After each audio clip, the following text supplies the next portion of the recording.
Bagaimana peluang Indonesia menghadapi babak keempat kualifikasi Piala Dunia 2026? Apakah di fase ini kita bisa menyegel tiket lolos langsung ke Piala Dunia? Atau mungkin harus berjuang hingga akhir untuk meraih satu tempat di Piala Dunia? Kita bahas bersama analis sepak bola yang sudah hadir bersama kami di studio Kompas TV. Ada Bung Firzi Idris. Bung Firzi, selamat malam. Malam, Audrey. Ya, Bung, ini kan total ada 6 tim yang bakal berlaga di babak 4 kualifikasi Piala Dunia 2026 zona Asia. Dan ini 5 diantaranya merupakan negara Timur Tengah. Nah, ini kita lihat 6 negara akan dibagi ke dalam grup gitu ya yang akan diundi pada 17 Juli 2025 di Jepang. Nah, tapi kalau kita lihat yang pot pertama misalnya pembagian kelompok negara ini berdasarkan rankingnya. Pot 1 unggulan pertama ini ditempati oleh Qatar Arab Saudi. Dua negara ini juga sudah resmi ditunjuk kemarin ya oleh Konfederasi Sepak Bola Asia AFC sebagai tuan rumah. Nah, kemudian bergeser ke pot kedua ada Irak dan juga Uni Emirat Arab. Kemudian yang di ketiga kita timnas Indonesia bersama dengan Oman. Nah, kalau lihat dari pot 1, 2, 3 ini sebenarnya seberapa bersaing ketat sih untuk memperebutkan? Iya, kalau kita lihat memang secara ranking FIFA tertinggi memang Qatar ya. Mereka ranking 55 dunia, tapi mereka baru turun 7 peringkat karena hasil-hasil buruk mereka dalam beberapa bulan terakhir, termasuk ketika mereka finish di dasar grup di Piala Arab Saudi Gulf Cup-nya mereka ya. Mereka nggak berhasil lolos, mereka juga baru mengganti pelatih ke Julen Lopetegui, mantan pelatih timnas Spanyol. Sementara Arab Saudi juga ada di rank 58 dunia, Uni Emirat Arab rank 59, Irak 59, Uni Emirat Arab 65, dan Oman yang paling dekat sama kita ya rankingnya. Itu aja 77 rank, jadi memang sedikit jauh ya. Tapi kalau peraturan round 4 itu mengacu kepada rapat komite AFC Juli 2023, seharusnya tim yang punya performa paling bagus di round 3 yang akan menjadi tuan rumah. Tapi dalam hal ini adalah Uni Emirat Arab dan Irak yang sama-sama dapat 15 poin di grup mereka masing-masing. Tapi habis itu AFC mengubah peraturan, mengubah pendirian mereka sehingga mungkin dilihatnya dengan apa yang mereka udah punya infrastructure wise, pengalaman meng-host event-event kelas dunia, akhirnya terpilihlah Qatar dan Arab Saudi. Untuk drawing kita masih belum tahu sampai saat ini apakah akan ada restrictions dari kalau misalnya tim udah ketemu di round 3 nih, apakah akan ketemu lagi di round 4? Karena ketika di round 3 ada... Artinya ini masih banyak ya, peluang masing-masing ini bisa terjadi ya Indonesia melawan siapa pada saat nanti Oktober ya? Untuk sekarang ini kayak gitu, karena misalnya Iran sama Uzbekistan di round 3 itu mereka gabung jadi satu. Padahal di round 2 mereka udah bareng juga. Jadi di sini kita akan lihat ke depannya mungkin beberapa seminggu sebelum drawing kita mungkin akan ada clearer picture ya. Tapi kalau misalnya kita mengacu kepada aturan yang lazim dipakai selama ini, jadi tim yang udah berada di round 3 nggak akan ketemu lagi di round 4 ya, kita dipastikan akan ketemu Qatar dan Irak, nggak usah drawing lagi. Memang kan quote juga kemungkinan kita akan satu grup dengan Qatar begitu ya sebagai tuan rumah. Nah, rekor pertemuan sejauh ini kita hanya mampu meraih 1 kemenangan dan itu terjadi pada 20 tahun yang lalu ya Bung Firzi ya di Piala Asia 2024. Nah, selebihnya kita lebih banyak menelan kekalahan. Nah, kita lihat lagi nanti di slide berikutnya. Ini dengan skuad saat ini kita sanggup meladeni tuan rumah kah? Iya, Qatar lagi bukan seperti Qatar yang kita kenal sebagai juara Piala Asia 2019 dan 2023 ya. Tadi udah disebut bahwa mereka finish dasar di grup di Piala Teluk Arab 2024. Finishing mereka kurang bagus. Pemain andalan mereka Akram Afif ini lagi dalam posisi galau sama pelatihnya sekarang. Apakah dia ditaruh lebih ke depan apa lebih ke tengah?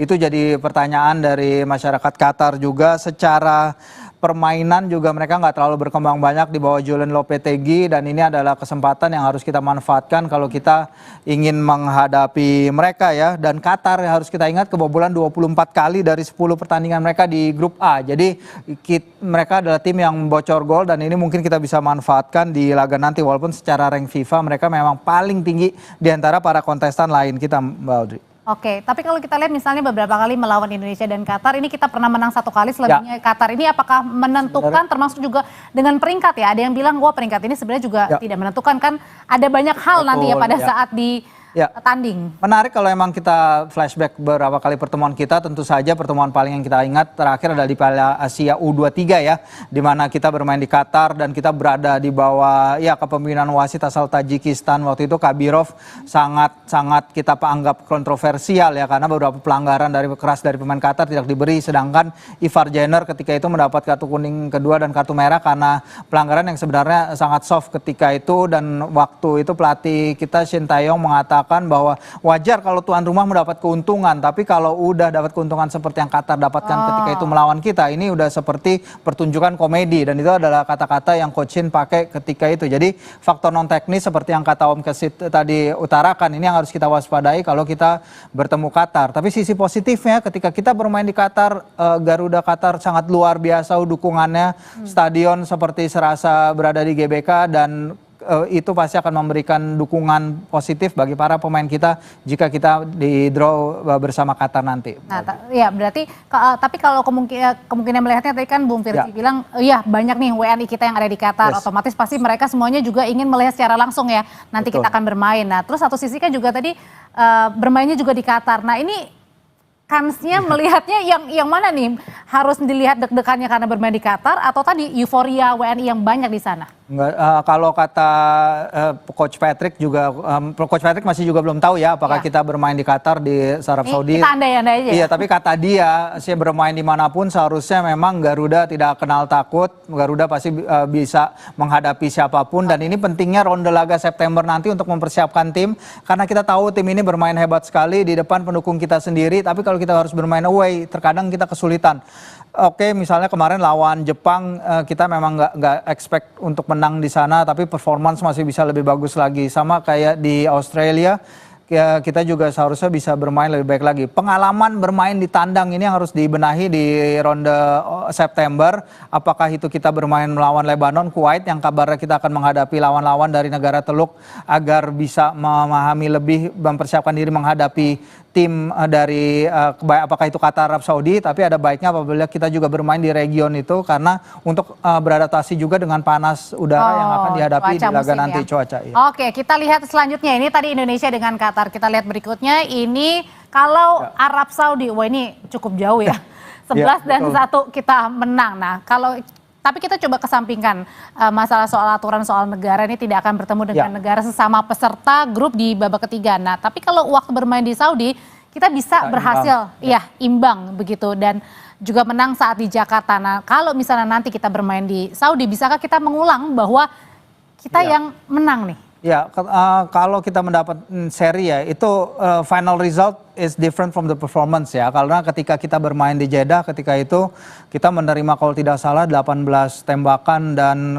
Martin Paes waktu itu bermain sangat luar biasa sekali. Kalau tidak salah itu laga debutnya, termasuk menahan penaltinya Salem Al-Dasari, kaptennya Arab Saudi, dan itu mungkin tidak akan sustainable kalau kita terus-terusan menerima 18 tembakan itu. Untungnya bersama Coach Patrick adalah ketika kita menghadapi dua laga di mana kita diharapkan kompetitif ya, Bahrain dan China ya, itu kita hanya menerima 1 tembakan on target untuk masing-masing pertandingan. Jadi secara defensively kita bagus dalam hal itu. Oke, ketika melawan Jepang kita kesulitan, tapi the whole team struggling, dan itu akan jadi pelajaran bagus menghadapi laga tandang melawan Arab Saudi. Karena ketika Arab Saudi kita bermain babak kedua, terutama babak kedua ketika lini tengah kita udah mulai capek, Tom Hai udah mulai capek, Ivar juga, itu kita sangat-sangat gak mudah diterobos dari sisi tengah, dan itu harus jadi modal untuk kita menghadapi laga nanti kalau kita di draw menghadapi Arab Saudi, agar itu jangan terjadi lagi.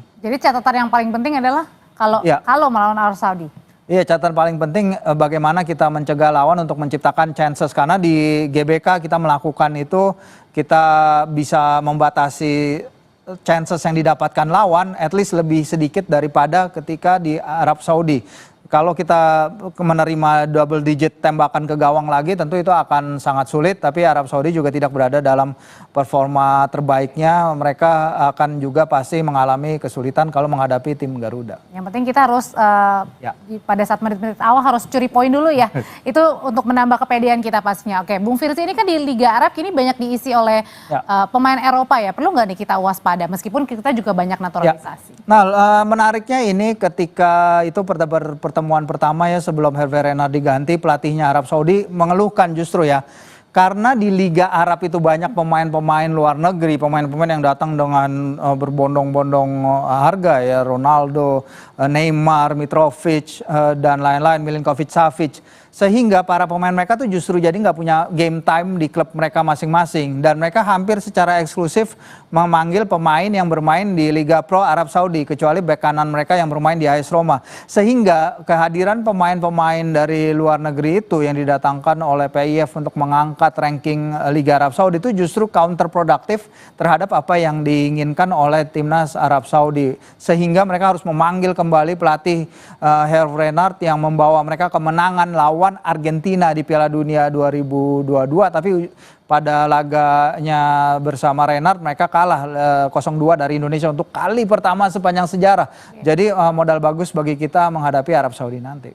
Oke, kita lihat selanjutnya lagi, tadi Arab sudah, Qatar sudah, berikutnya kita ke Uni Emirat Arab. Ini salah satu tim dari pot 2 bakal jadi pesaing timnas di babak keempat ya Bung Firzi. Nah tapi kalau kita melihat rekor pertemuan di Uni Emirat Arab ini timnas pernah meraih 2 kali menang, terus kemudian 4 kali Uni Emirat Arab yang menang. Nah tapi ini udah terjadinya sudah lama, di tahun 80-an, artinya sudah lama sekali ya Bung Firzi ya. Nah kali terakhir bertemu di kualifikasi Piala Dunia 2022 timnas kalah 5 gol tanpa balas. Nah kalau yang ini melihat peluangnya lebih sulit daripada yang sebelum-sebelumnya nggak nih? Iya memang bear in mind bahwa kualifikasi Piala Dunia 2022 kita memang bisa dikatakan berantakan ya. Ini dari malah nggak ada yang awal. seri ya ini ya, kalau tadi yang sebelum Menang atau kalah, benar. Memang kita ketika qualifier 2022 kita lagi dalam masa transisi, kesulitan kita di GBK pun kita kalah lawan Malaysia dan Vietnam ya, sangat menyakitkan juga ketika itu. Tapi Uni Emirat Arab ranking 65 dunia, walaupun kita sekarang di ranking 125, tapi menurut saya melawan tim-tim seperti ini seharusnya kita masih punya chance ya menghadapi mereka. Tinggal bagaimana seperti apa yang Coach Patrick katakan ketika melawan press conference usai melawan Jepang, bahwa para pemain itu yang harus dibenahi mungkin adalah finishing. Karena kita finishing lawan China dan Bahrain itu kelihatan sekali, juga Coach Patrick dan tim pelatih itu mengatakan bahwa mereka sebenarnya bisa menang lebih dari 1-0. Bahrain kita create a lot of chance, pada babak kedua big chance kita lebih banyak dari mereka, tapi kita nggak bisa convert ya, dari Eliano, dari ada beberapa kesempatan lagi kita dapat ketika melawan China juga Kevin Dykes punya kesempatan tapi nggak gol. Nah kalau kita bisa benahi itu seharusnya kita bisa membuat diri kita kompetitif melawan Uni Emirat Arab. Oke, Bung Firzi, kalau kita melihat flashback sejenak nih dari yang pertandingan terakhir melawan Jepang kan itu Patrick Kluivert kan banyak otak-atik ini ya pemain ya, daripada line up daripada yang Bahrain dan juga China. Ini jadi catatan khusus nggak, atau lebih baik ya pakainya pada saat di Bahrain dan China aja nih Tiongkok? No, I think itu keputusan yang bagus dari Kluivert dan tim kepelatihan ya, karena kita perlu game time itu memainkan Yance untuk laga keduanya bersama timnas langsung jadi starter dan melawan Jepang, dan akhirnya dia memberikan segenap tenaganya hingga 90 minutes, termasuk menambal posisi kanan yang ditinggal bergantian cedera oleh Kevin Dykes dan juga sama Jakob Sayuri kembarannya. Dan Eta memang kesulitan menghadapi para pemain Jepang, tapi semua pemain lain juga kesulitan. Dan catatan memang adalah ketika kita tidak bisa mencatatkan satupun touch di kotak penaltinya Jepang. Dan kiper Jepang itu juga kita nggak usah nembak lah ya, kita mencatatkan touch saja susah. Walaupun memang ada chance terakhir Shane Patinama yang seharusnya bisa menyambar bola dari umpan silang. But itu akan jadi evaluasi besar-besaran bagi Coach Patrick. Oke, kita lihat lagi yang terakhir. Oke, ini Indonesia dengan Irak. Wah, menangnya 0-0, artinya tidak pernah. Irak 9, tapi serinya 1 kali. Yang ini gimana nih? Ya, menarik kalau kita benar ketemu Irak ya, kita akan ketemu lagi sama Graham Arnold. Kalau dibilang paling susah nih dari yang tadi misalnya. Enggak juga sih, mungkin Arab Saudi Qatar masih yang paling susah ya, tapi kita akan ketemu lagi dengan Graham Arnold dan asistennya Rene Meulensteen, dua sosok yang kehilangan pekerjaannya di timnas Australia setelah Australia bermain imbang dengan Indonesia di GBK. Dan Irak ini hanya menang sekali ya dari 6 pertandingan terakhir. Arnold juga baru datang pada Mei akhir menggantikan Jesus Casas, dan mereka kalah di kandang pada debutnya lawan Korsel. Emang cuma 2-0, tapi habis itu mereka bisa menang lawan Yordania pada laga keduanya, itu suatu catatan positif juga. Irak kita bertemu di round 2 qualifiers, kita kalah home and away. Di Basra kita kalah 1-5, atmosfernya luar biasa ketika itu. Para pemain kesulitan sekali, tapi di GBK juga pun mereka bisa menang 2-0 kalau tidak salah, dan waktu itu kita bermain 10 pemain. Dan ini yang harus kita benahi, tapi mungkin kalau sekarang berdasarkan apa yang udah kita lalui di round 3, menurut saya akan lebih optimistis kita menghadapi Irak, apalagi kalau emang bermainnya either di Qatar apa di Arab Saudi ya, karena kalau laga kembali dilakukan di Basra itu yang akan susah bagi para pemain kita, tapi nggak mungkin bermain di sana, dan lagian kondisi geopolitik di area situ kan lagi panas, jadi ya antara bermain di venue netral paling benar. Oke, dan kalau misalnya Oman kan karena tadi bersama satu pot kita, ini tidak akan main ya, artinya kita tidak mungkin bertemu dengan Oman ya, makanya kita tidak bahas. Nah, tapi kalau kita bahas yang tadi ada Irak, Uni Emirat Arab, Arab Saudi, dan yang pertama Qatar. Ya. Nah, ini catatan evaluasi, kalau tadi kan Bung Firzi kita sudah mencatat soal yang di Jepang permainan terakhir. Nah, tapi secara keseluruhan gimana supaya kita nanti bisa menang di Oktober? Ya, mungkin Coach Patrick akan pakai ronde laga September pastinya ya untuk mengetahui lebih banyak tentang timnya. Dia sekarang udah punya TC di Bali, dia bisa mengetahui lebih banyak soal Ole Romaini, Ole dan kawan-kawan, dan musim panas ini akan menentukan juga bagi banyak pemain kita ya, karena at least 3 lagi tanpa klub, Justin, Hubner, ada Tom Hai juga, ada si beberapa pemain lagi juga masih belum ada pemain. Max Helger tengah mencari klub baru, Dean James juga lagi mencari klub baru, Rafa Struijk juga belum ada klub lain setelah meninggalkan Brisbane Roar.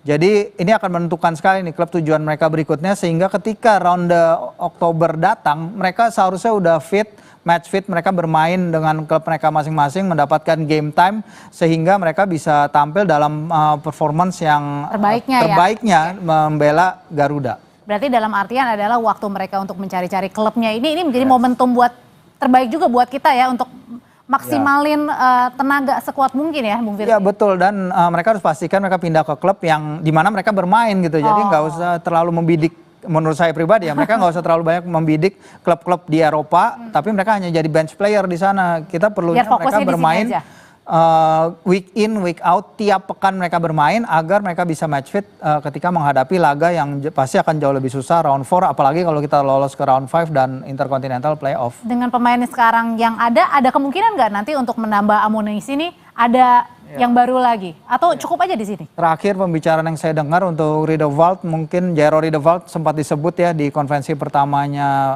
Coach Patrick, tapi kayaknya akan sulit ke arah situ. Milano Jonathan juga sempat disebut, tapi sejauh ini belum ada perkembangan update soal dia.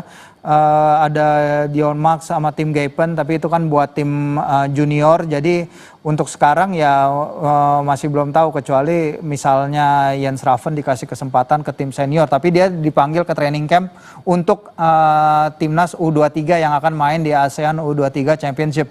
Jadi untuk sekarang ini sejauh ini memang belum ada update lagi sih. Oke, kalau gitu kita nantikan racikan Coach Patrick seperti apa ya Bung Firzi ya, untuk nanti bertanding lagi di bulan Oktober 2025.